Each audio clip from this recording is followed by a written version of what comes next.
really excited to be back on the south side. We're here at the Bethlehem Lutheran Church, who are doing incredible things here on Mount Hope over by Cedar. This is on the border of our Baker neighborhood. We've done a lot of work in the Baker neighborhood. It's one of our neighborhoods of focus, where we're putting a variety of resources into the neighborhood, along with the residents, along with many of our partners. Bethlehem Lutheran, I've talked about them in my State of the City. I've talked about them in a whole variety of places. We do press conferences here to talk about the incredible work that's going on in this neighborhood. So we are really excited to be here today to show all of Lansing what's going on here at Bethlehem Lutheran, what's going on in the Baker neighborhood, what's going on here on the south side of Lansing. So thanks for watching. This has been a weird Walking Wednesday season because we really can't do it like we've done it before, but we are still proud to show off Lansing and the great things that we're doing, the great things that our partners are doing, how everyone is chipping in to continue to make Lansing this wonderful place where we love to live. So that being said, I'm going to introduce the pastor of Bethlehem Lutheran to say a few words. We're a congregation of the Evangelical Lutheran Church in America, where when we say all are welcome, we mean all. I wanted to share with you today about some of our programs that are part of the neighborhood here. 3 of them, in fact. Let's see if I can get 3 or 4.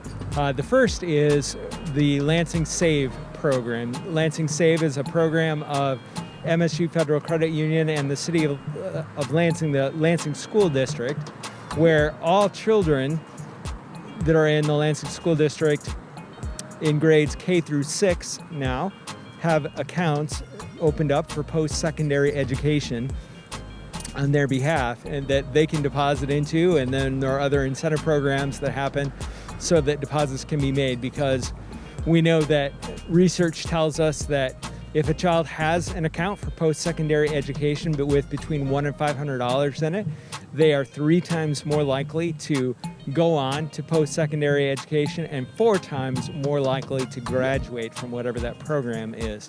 So here at Bethlehem, one of the ways that we want to make it clear to our neighborhood that we are here with them and for them is we have adopted the accounts of all of the children in K through 6th grade here in the Baker neighborhood who are in the Lansing School District and have these Save accounts. And every time there's a 5th Sunday of the month, we take a special offering, and that is split up between all of those accounts and the accounts of children who are members of our congregation that have Save accounts. And again, this is just one way that we show our commitment to the neighborhood, and one way that we can show just how much we care about these young people. We also have our food pantry here, which is part of the Greater Lansing Food Bank and Food Pantry Network. We've had this food pantry for I don't know how many years. It's one of the longest running ministries in the neighborhood, and anyone who lives here in the neighborhood who needs food can give us a call. No questions asked, just make an appointment and come and get an emergency food order. Also, I wanted to mention that we have free zoo passes here. So anybody, if you want to visit the zoo, you can come and check out one of those passes. We are also a site for the YMCA's lunch program through the school district. When everything went sideways in the spring and classes became virtual, the YMCA's bus began stopping at various locations throughout the city to provide meals, lunches for anyone who needed them with school-age children. No questions asked, so folks can just come to our parking lot.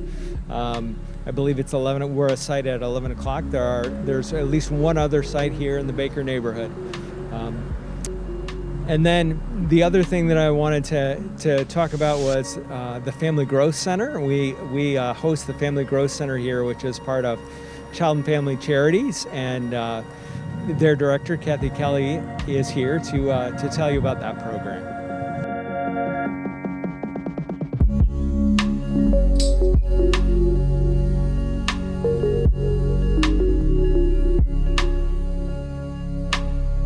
Now we're in the Family Growth Center, and we've come down to talk with Kathy Kelly more about the services that they provide here. Thank you, Pastor Matt. Hi, I'm Kathy Kelly with Family Growth Center, which is a division of Child and Family Charities. And we take care of children pre-pandemic, give parents a break. We're here for food bank resources, helping them to pay their bills, but mostly to give parents a break. Parents will drop their children off so they can get errands done, appointments met, and then we're also here to help them with child development needs when they have all those parenting questions.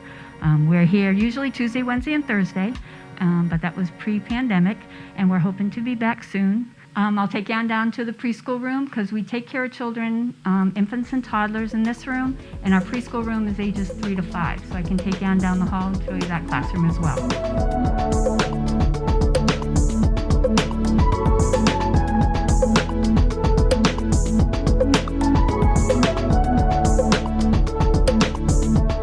This is our preschool age classroom. They're cleaning it and getting it ready for when the kids do come back. And it's a process. Legos being their favorite toy. It's out there. But this is the preschool room where we teach them and get them ready for kindergarten. And we're anxious for the kids to come back.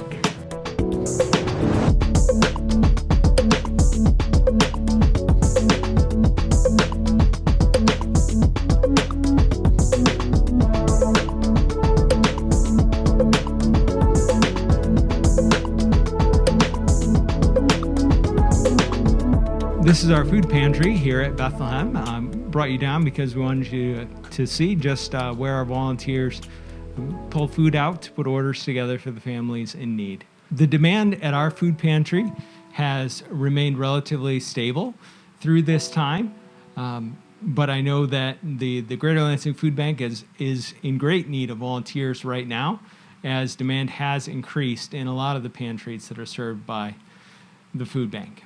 And right here on the wall, we have an area map that shows what area we serve. That includes all the Baker neighborhood and most of the 48910 zip code. So if you live in the 48910 zip code, there's a pretty good chance that we'll be the pantry for you to come to.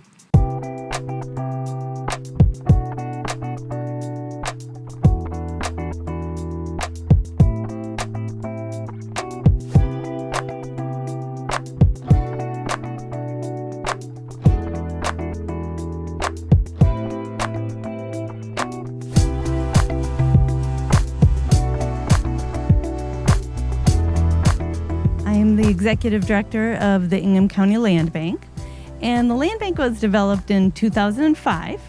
And since 2005, we've gained approximately 102 properties in this neighborhood. We've renovated 4, and we've sold 7 fixer-uppers. And we track those fixer-uppers, make sure that they're being completed by permits, and making sure that all the properties are renovated properly.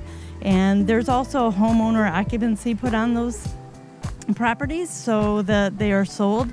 If someone is living in them, they're a homeowner, or if they're sold, they're going into home ownership, which is great. Of the 102, we have demolished 66 properties. And of those 66 properties, 27 have actually become vacant lots that have been sold to residents for nearby yard space, gardens, extra yards, such as this space here that we'll be talking about in a little bit. The Land Bank has invested over $2 million in this area, and we still have about 73 properties left. Of those 73 properties, the river's in this direction, and of those 73 properties, 20 are floodplain or on the edge of floodplain. So we're trying to partner with the city to determine what we can do about the floodplain area in this area here. One of the great things of this area was a demolition that was done at this site here. And this site was a commercial property. And unfortunately, the police had a drug raid here. And subsequently, we demolished the commercial property.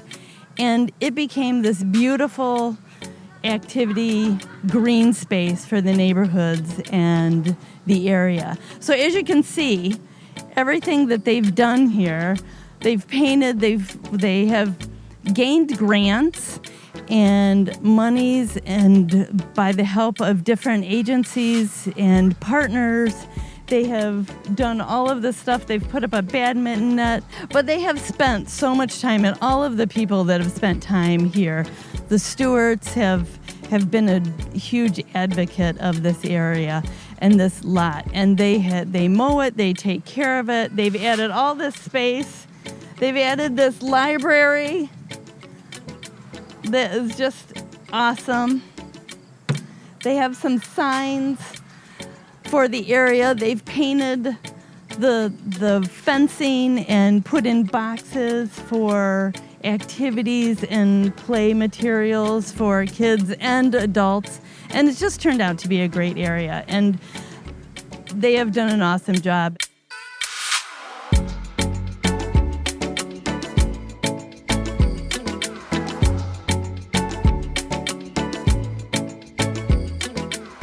For letting me speak to you today about all the accomplishments that the Land Bank has had in the Baker-Denora area. And now our walking group is heading over to Pennsylvania, where we're going to talk about a new bus stop that has been moved and redeveloped into a great section. DeLisa? Thank you, Roxanne. So we're going to head over to the new bus stop on the corner of Baker and Pennsylvania. This bus stop was designed in partnership between CATA and the Baker neighborhood. This was part of our neighborhood grants program, and I'm excited to tell us more about that program when we get over to that bus stop on South Penn and Baker. So see you there.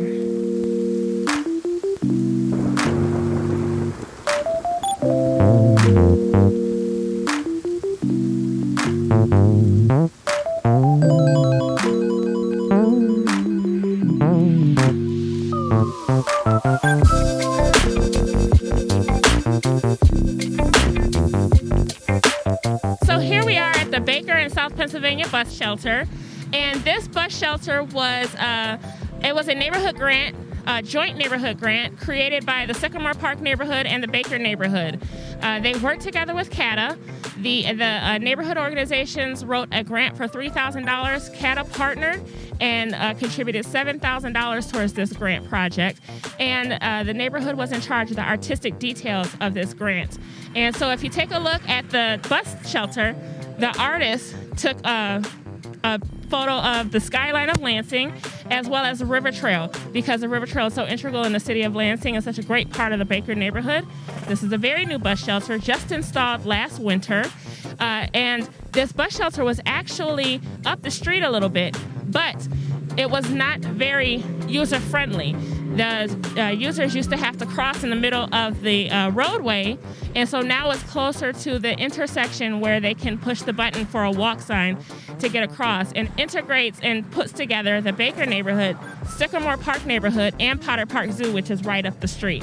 So it's a great bus shelter to get off at right here, and you can walk right up the block to Potter Park Zoo, or you can walk right up the block to the Cedar Street Art Collective, or you can walk right up the way to any other of the businesses and churches here at South Pennsylvania. We want to thank you for traveling with us. Thank you, Mayor Schor, for everything that you've done. Thank you, Roxanne and the Land Bank, for everything that you have done. If your neighborhood or your civic organization would like to schedule a Walking Wednesday, please do so during the grant cycle, which launches October 10th. That's October 10th this year. And if you have any questions, feel free to contact the Department of Neighborhoods and Citizen Engagement. My name is DeLisa Fountain. I'm the Neighborhood Resource Coordinator, also the Mayor's Community Outreach, and we look forward to serving you.